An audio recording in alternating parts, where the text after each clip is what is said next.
Sensational news. Moscow and St. Petersburg are under attack. Crimea has lost an important radar.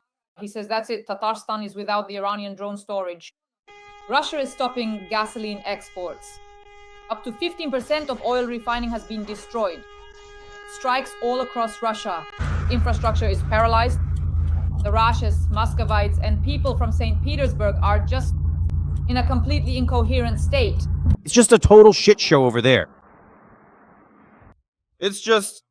There were strikes. I just woke up from a sudden sharp bang. We all jump up. I say, what's going on? Dima says, Irina, they're bombing. We just open the balcony, look out, and right next to the house, the building is shaking. There's a refinery right next to the house. Oh my God, this is so scary. Drones are transforming the Druzhba oil pumping station in Bryansk. Blazing hell. Oil refineries are burning in the Moscow region, Volgograd, Krasnodar Krai, Slavyansk, and Kuban. Powerful explosions in Crimea. More than 100 drones are attacking the occupied peninsula. Guys, it's a drone attack. We were just sitting here. Hurry up. Let's go. And basically, it flew right between us.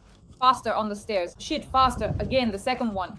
This is a placeholder line for timing purposes. Please replace with your actual script content. There, the signal is jammed. Mobile internet is down. A powerful Russian radar, Skala-M, has been destroyed. Everything is burning. Ah, the siren. That's it. Let's go. We're leaving. We're leaving. We fucking came to the sea. Tatarstan is on fire. The Shaheds stored there have been destroyed. Moscow and St. Petersburg are under attack. We'll discuss all this with the well-known military analyst Roman Svitan right now.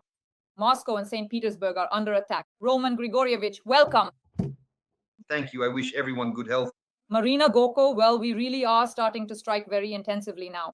So we have destroyed or severely damaged the helium plant in Orenburg. This is the only facility in Russia that produces a critical component for missiles. How much could this impact the Russian missile program and defense industry?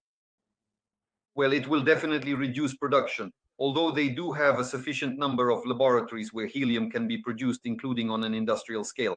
So right now, if there is a certain critical shortage of helium, they can switch production. But that's another matter. This plant processed 15 billion cubic meters of gas per year. That's the main point. So if the attempt to shut down the gas processing plant succeeds, and I think if not the first time, then the second, it will make it possible to expect that the Russians will at least have to cap their wells, their gas wells, because they simply won't have anywhere to send the gas. What does 15 billion cubic meters mean? Ukraine consumes 15 billion cubic meters for its own needs. That's at the present moment. Before it was up to 20 when we were at full capacity. Right now, we consume about 15 billion cubic meters. So that's the consumption of an entire country by a single plant. If you strike it, then at the very least, first of all, they don't get a certain amount of oil, gas, and so-called dollars.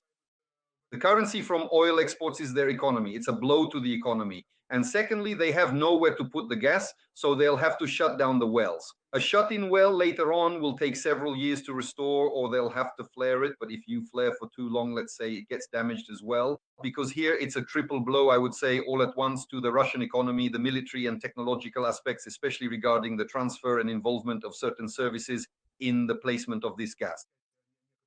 That's the right approach.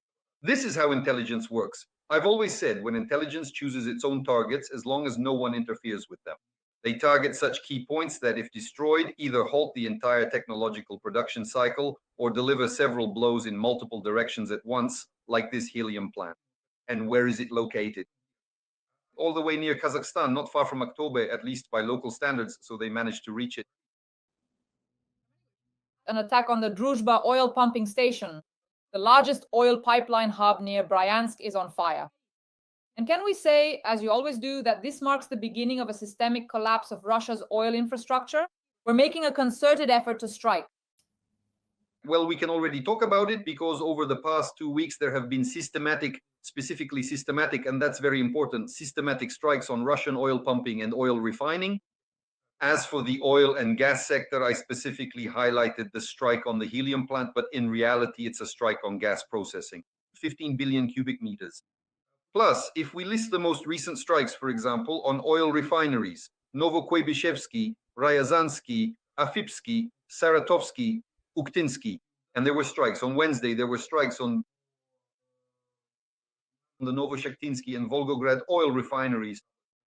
The oil refinery. So this is definitely systematic now, plus the strike on Unecha. Remember how many years we've talked about Unecha? Well, now it's Unecha, which is 40 kilometers from the LPDS Unecha on the Druzhba oil pipeline. It's called the Druzhba oil pipeline, right? That's in the Bryansk region. And the oil that's pumped there is mainly from Tatarstan, Tatar oil in the Druzhba pipeline.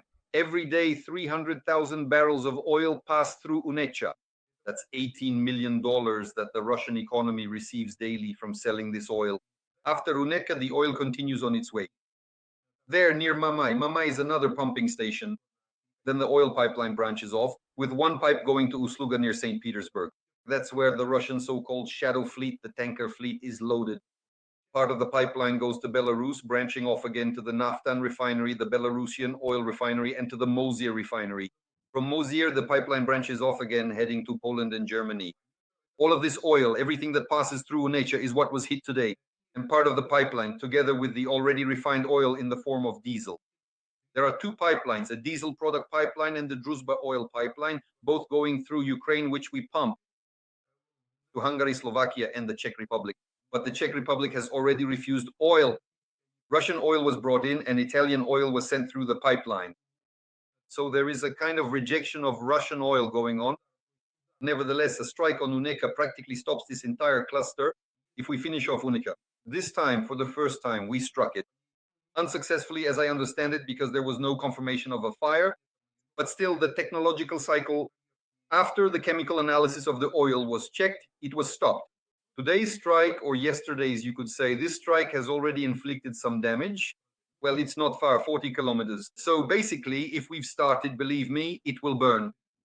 Unecha will burn, but in order to completely stop the oil flow, you need to destroy 3 consecutive oil pumping stations. That is, we need to work on Mamai, basically starting with the steel horse, if you remember. We talked about it 6 months ago, the steel horse that's over there in Zabryansk.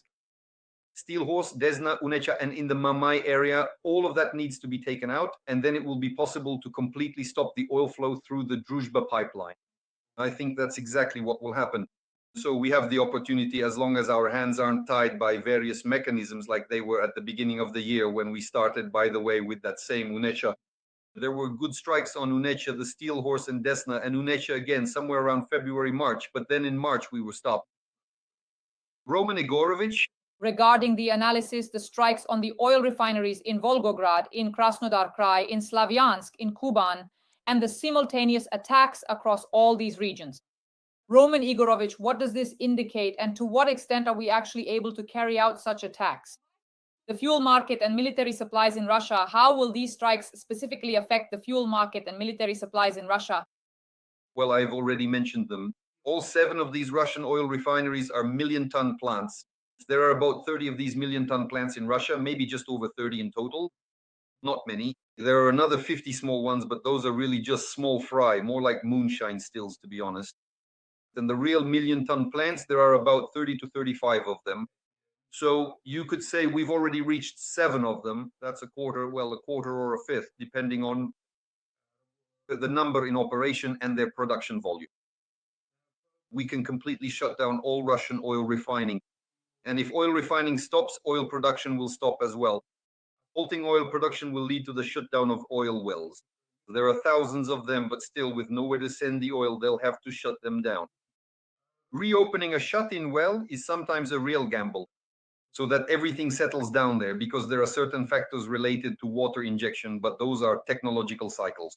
That's why strikes on oil refineries are very important for us. In other words, shutting down the refineries first will hit the Russian economy and lead to the beginning of Russia's collapse. That's the only way to defeat Russia. And naturally, the fuel that was supposed to go to the Russian army simply won't get there. It won't be produced. The strikes on plants that produce are especially important. Aviation kerosene. By the way, the first 2 plants, Novokubishevsky and Ryazansky, they produce aviation kerosene, or rather they used to produce aviation kerosene. And the strikes were justified, meaning the targets were chosen correctly. The main thing now is not to stop, so that in the near future, all those people who are trying to tie the hands of our armed forces in dismantling the Russian Empire don't force us to stop striking the oil refineries by pushing us into some kind of air ceasefire or something like that. if this kind of work continues for half a year, just look, in 2 weeks, 7 oil refineries. By the end of the year, the Russians won't have a single one left, and we'll get to the Omsk one too. If we manage to reach the Orenburg refinery near Kazakhstan, then believe me, we have plenty of acquaintances in Kazakhstan who will at least help us get to Omsk as well. Omsk is the biggest one. They process 21 million tons a year. Roman Igorovich, the Russian government has banned the export of petroleum products because of Ukrainian drone attacks on oil refineries. That's right. Again, it's a double blow. First of all, what did the ban on gasoline exports lead to? To a decrease in foreign currency earnings for the Russian economy. A blow? Of course it's a blow. It seems that as soon as 2 plants were hit back then, Novokuybishevsky and Ryazansky, they immediately made the decision because Novokuybishevsky processes 7 million tons per year and Ryazansky processes about 15 to 17 million tons. Basically, that's like one Omsk plant, like one large Russian refinery. Naturally, this shortage was felt immediately. And even more so, why does the shortage have such an impact? Because a Russian mobilization began. An army on the move consumes a huge amount of fuel. Naturally, there isn't enough. Either the army won't have enough or it's still harvest season. So for the harvest or for private use by the civilian population, the population. Naturally, they had to make the decision to restrict gasoline exports right away. Gasoline started to rise in price, at least on the markets, on the major markets, on the wholesale markets. And that's already an indicator that there is a real gasoline shortage. And it's definitely going to continue in the future. Moreover, it's precisely the gasoline shortage that could lead to serious stagnation in the Russian economy through inflation, because 50, sometimes 70% in Russian goods prices are basically the cost of delivery, that is the price of gasoline itself. Naturally, if gasoline starts getting more expensive, then consumer goods will also start to rise in price for Russians. And Russians live by their TV and their refrigerator. And then this herd, if they open the fridge and see nothing there, just a fig with poppy seeds, well, they'll lick the poppy seeds, sure, look at the fig and then start mooing. And not just mooing, they'll start looking for horns somewhere, ready to butt heads, and that's a big problem for Putin. By the way, that's what he fears most, when the Russian mooing, bleating herd starts looking for something to eat, because their salaries just aren't enough to fill the fridge. But you can't really feed people with television. You can only feed their brains, but the stomach has nothing to do with television. Roman Grigorievich, last night more than 100 drones attacked occupied Crimea. There is information that the radar Skala-M was destroyed in Crimea. This means the loss of the ability to control up to 350 kilometers of airspace. And what does this now mean for the defense of occupied Crimea and the use of Russian aviation? Roman Grigorievich. There isn't just one radar there. These are the radars of the enemy's radio technical troops.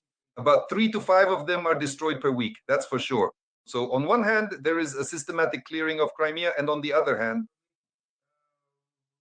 an interesting action is being carried out.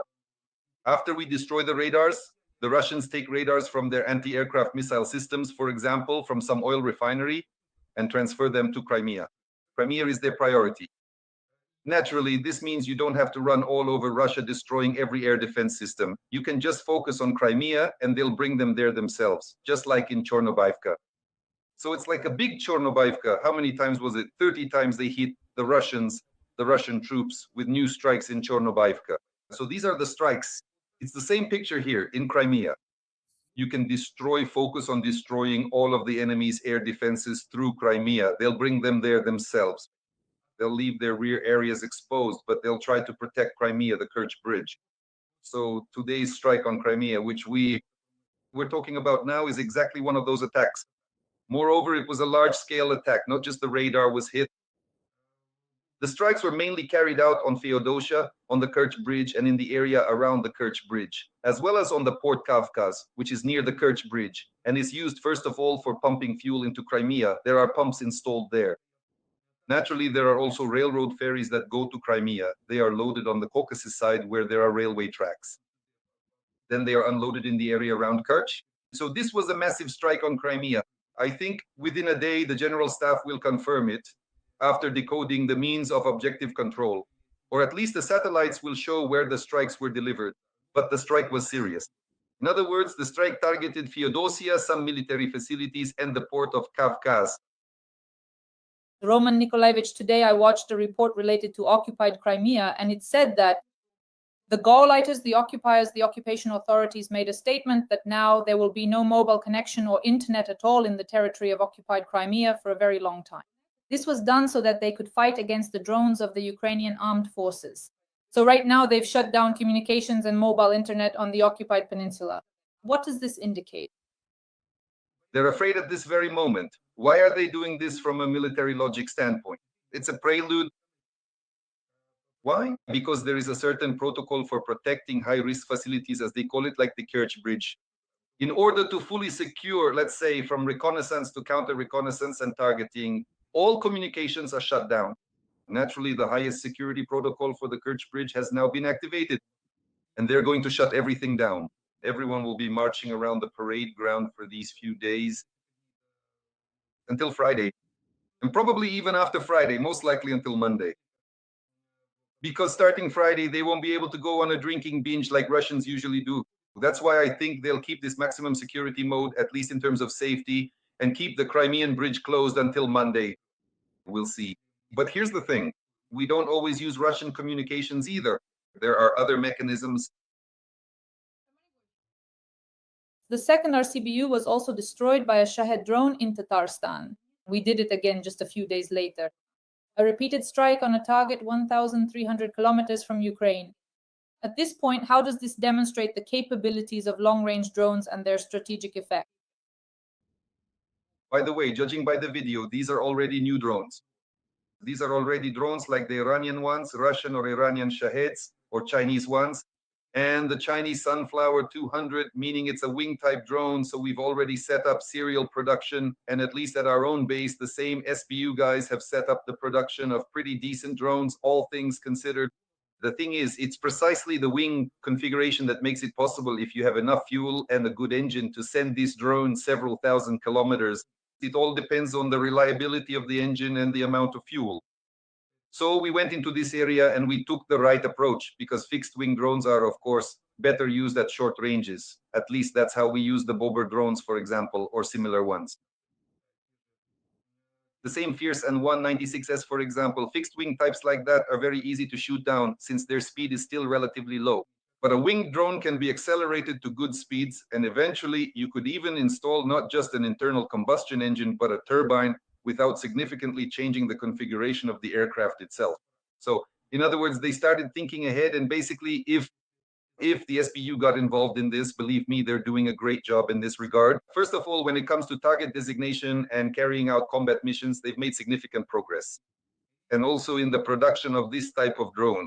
Well, as for the Geran drones being Russian-Chinese now, and because they're Russian-Chinese, they can produce a huge number of them. So what is a Geran? Right now, a Geran is a body cast in Russia. The body is Russian. The engine is already supplied by the Chinese. They've set up a factory in Russia. The internal combustion engine, though, is still being produced in Russia for now. The turbines are still being made by the Chinese. That's for the Geran 3. Most of the components and assemblies, especially the servos and some control systems, are Chinese. Over 50% of it is Chinese made. And the main board is produced at EMIR Progress Control. So that's what a Geran is. And now they've started producing a huge number of them. They produce 150 to 200 per day. They use up to 100 against us, which means they're storing about 100 for themselves. The security service identified these warehouses and sent drones there. As for the extent of the damage, we'll get confirmation in some time, I think, but the work needs to continue.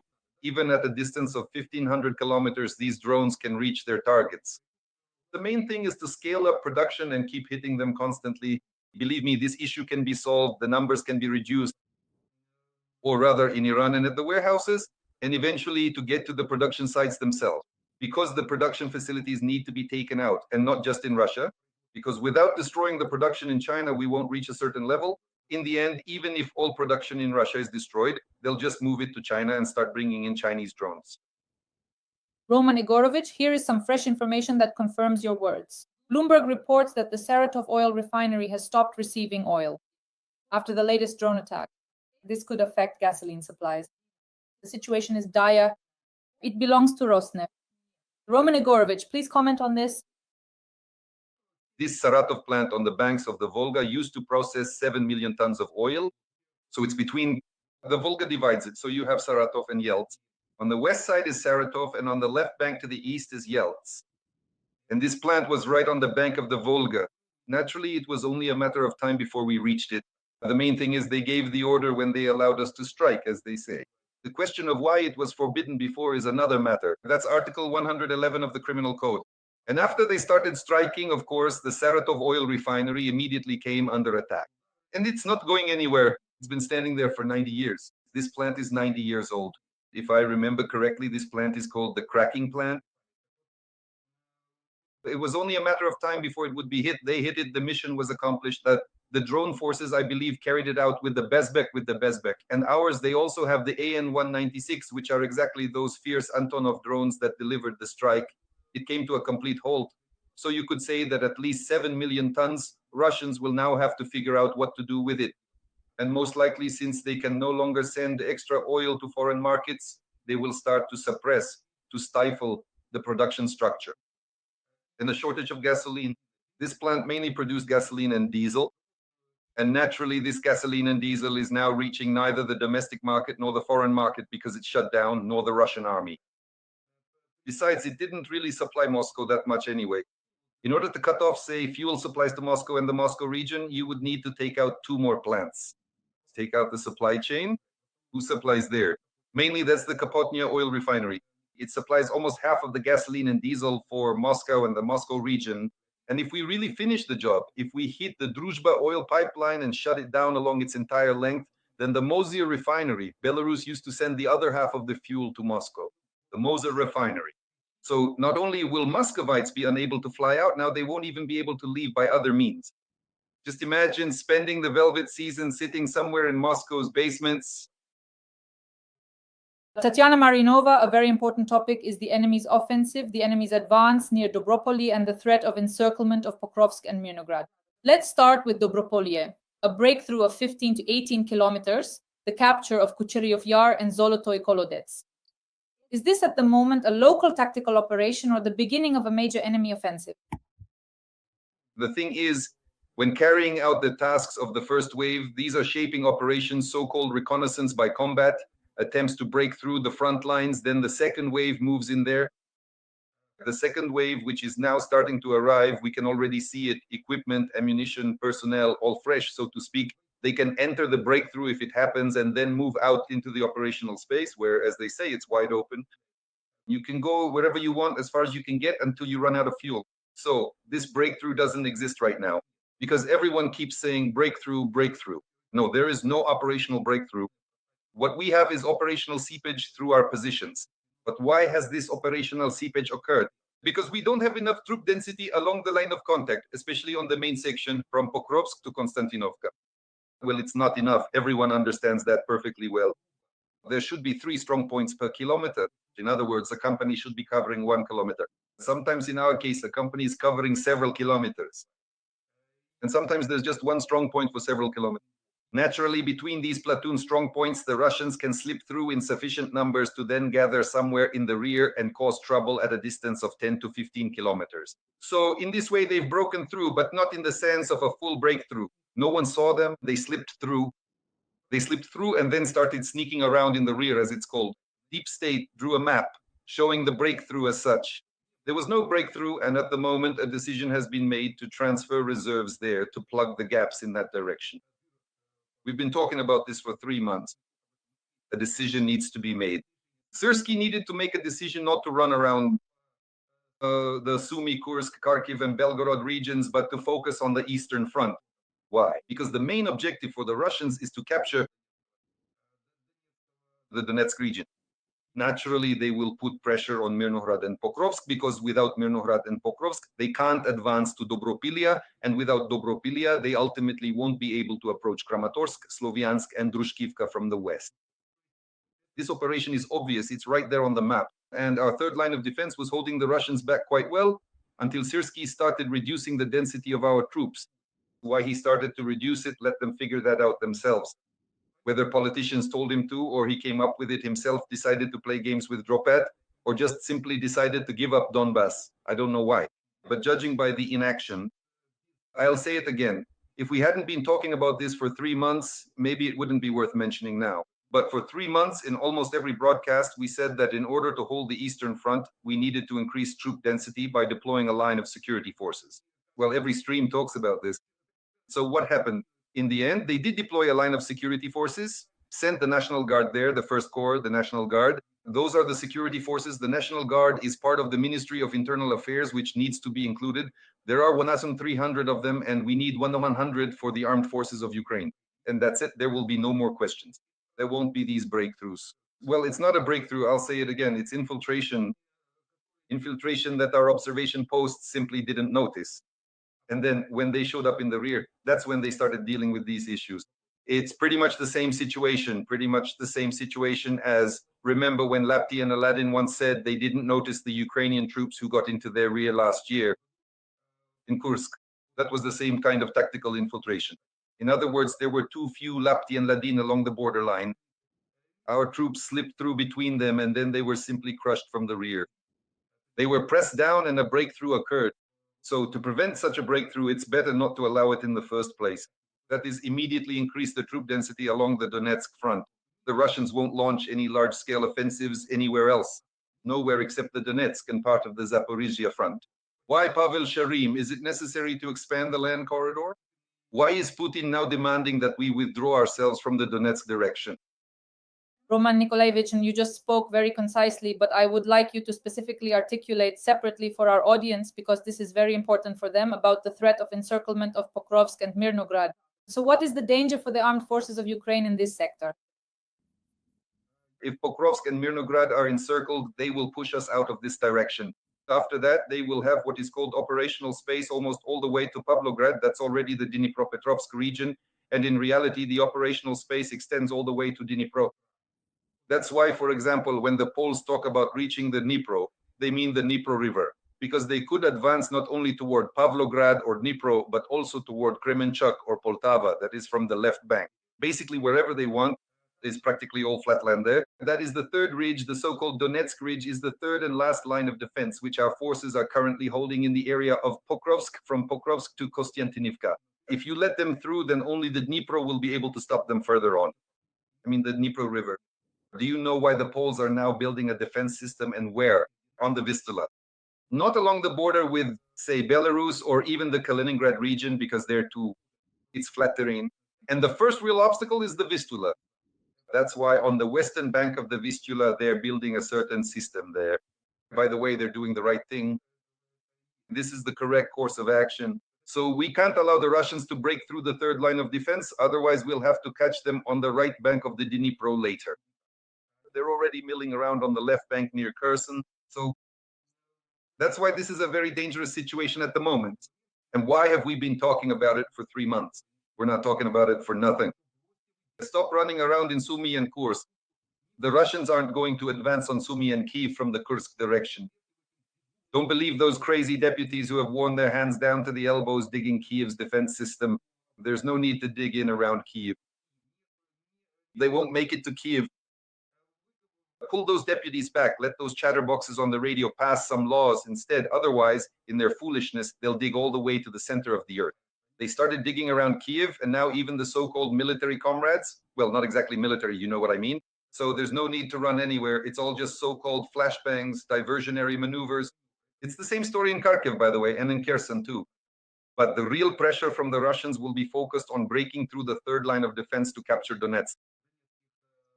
The Donetsk front lines. And that's where they're concentrating. This is something Syrskyi needs to explain, though I don't know. How many times does he need to explain it? Do you think he doesn't understand? He's just as much a military man as I am. He understands this perfectly well. Any lieutenant understands this. Just by looking at the elevation map, seeing the disposition of forces and assets on both sides, you immediately grasp where one side will advance and what the other side needs to do. When if Syrskyi understands this but isn't acting, then it means he's deliberately not doing it, either because of his own considerations or due to political orders he receives from the office. So let them figure it out themselves, but we won't let you surrender Donbass, dear Green deputies. Dear audience, please like this video and write a few words in the comments to support Ukraine and its armed forces. Roman Hryhorovych and I are working for you, for audiences all over the world, so that they know the truth about Russian aggression and Russia's war against Ukraine. Renowned military analyst Roman Svitan. Roman Horovic, thank you.